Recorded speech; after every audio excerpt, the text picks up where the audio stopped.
और इस वक्त की बड़ी खबर आपको बता दें, सीएम योगी की सुरक्षा अब सीआरपीएफ करेगी। गृह मंत्रालय के सूत्रों से खबर मिली है, वीआईपी सुरक्षा में अब सीआरपीएफ की तैनाती होगी।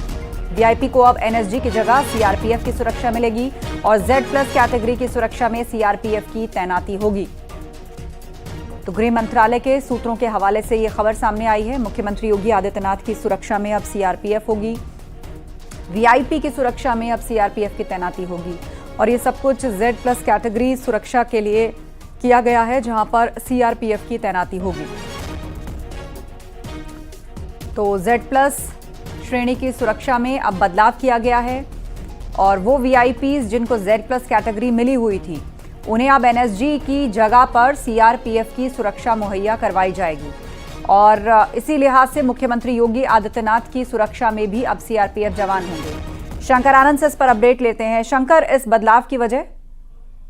देखिए, इस वक्त की बड़ी खबर कही जा सकती है जिस तरह से केंद्रीय गृह मंत्रालय के द्वारा एक बड़ा फैसला लिया गया है और कई वीआईपी ऐसे पॉलिटिशियंस हैं, उनकी सुरक्षा व्यवस्था में थोड़ा सा चेंज किया गया है। जिस तरह से कई जो अगर बड़े पॉलिटिशियंस की बात करें तो उत्तर प्रदेश के मुख्यमंत्री योगी आदित्यनाथ, बसपा प्रमुख मायावती, राजनाथ सिंह, लाल कृष्ण आडवाणी, सोनेवाल, इसके साथ ही रमन सिंह जो पूर्व मुख्यमंत्री भी रह चुके हैं छत्तीसगढ़ के, गुलाम नबी आजाद, चंद्रबाबू नायडू और फारूक अब्दुल्ला, इनकी सुरक्षा व्यवस्था में जिस तरह से पहले एनएसजी की सुरक्षा व्यवस्था होती थी, लेकिन अब एनएसजी की जगह पर अब सीआरपीएफ की जो सुरक्षा व्यवस्था है वो उन्हें दे दिया जाएगा। बहुत सारे ऐसे जो पॉलिटिशियंस हैं, जो ये 9 पॉलिटिशियंस का जिनका नाम हमने जिक्र किया, इनको Z+ की सुरक्षा व्यवस्था मिली हुई है, लेकिन उस Z+ सुरक्षा व्यवस्था में पहले जिस तरह से एनएसजी की सुरक्षा व्यवस्था होती थी, उसके जगह पर अब सीआरपीएफ की सुरक्षा व्यवस्था होगी, यानी कि Z+ बिल्कुल ये बड़ा बदलाव किया गया है Z+ कैटेगरी के लिए।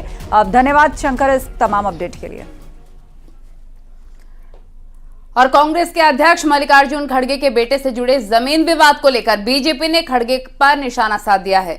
बीजेपी सांसद संबित पात्रा ने कहा है कि वक्फ बोर्ड पूरे देश की जमीन पर कब्जा करता है और खड़गे जी ने वक्फ बोर्ड की जमीन पर ही कब्जा कर लिया है।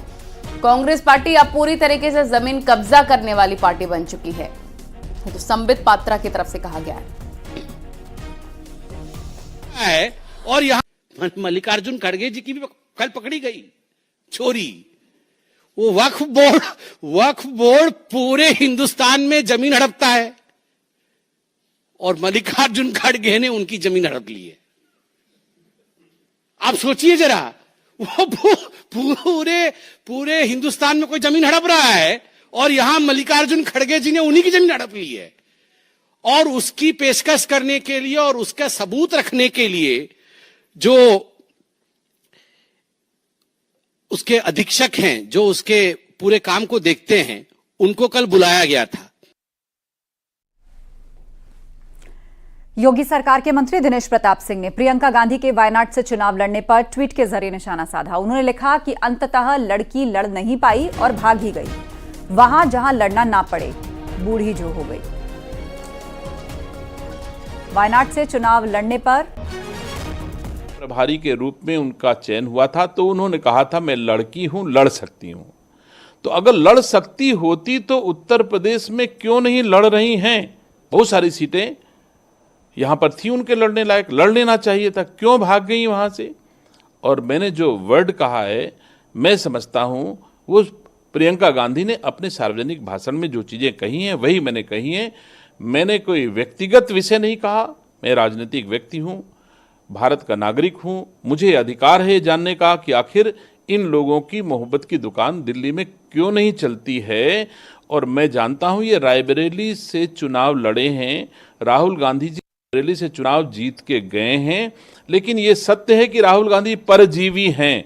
अपनी बदौलत राहुल गांधी जी, प्रियंका गांधी जी, सोनिया गांधी जी रायबरेली से सांसद नहीं बन सकते थे। ये दूसरे की बदौलत उन्होंने यहाँ पर जीत हासिल की है और दिल्ली से नहीं लड़ सकते हैं, इस विषय पर मैंने जरूर बात रखी है। और वहीं प्रियंका गांधी के खिलाफ मंत्री दिनेश सिंह के ट्वीट को लेकर कांग्रेस कार्यकर्ताओं ने प्रदर्शन किया है। कार्यकर्ताओं ने मंत्री दिनेश प्रताप सिंह के सरकारी घर के आगे प्रदर्शन किया और घर पर लगी नेम प्लेट पर काली पोत डाली। हम लोग ये बर्दाश्त नहीं कर सकते हैं कि उत्तर प्रदेश में दलितों के खिलाफ जब उत्पीड़न दमन हुआ तो सबसे पहले अगर किसी नेता ने बोला, लड़ाई लड़ी प्रियंका गांधी ने लड़ी। उत्तर प्रदेश में उब्भा में आदिवासी मारे गए, कोई नेता अगर लड़ा, उस नेता का नाम प्रियंका गांधी। उत्तर प्रदेश में किसानों के खिलाफ उत्पीड़न दमन हुआ, किसानों के ऊपर थार इसी भारतीय जनता पार्टी के लोगों ने चढ़ा दी, कोई नेता लड़ा, प्रियंका गांधी ने लड़ा। उत्तर प्रदेश में CAA NRC का आंदोलन हुआ, कोई नेता पश्चिमी उत्तर प्रदेश से लेकर आजमगढ़ बनारस तक कोई नेता सड़कों पे लड़ा, तो उस नेता का नाम प्रियंका गांधी है। उस नेता का अपमान उत्तर प्रदेश में अगर कोई करेगा तो उत्तर प्रदेश का नौजवान, उत्तर प्रदेश की कांग्रेस का कार्यकर्ता चुप नहीं बैठेगा।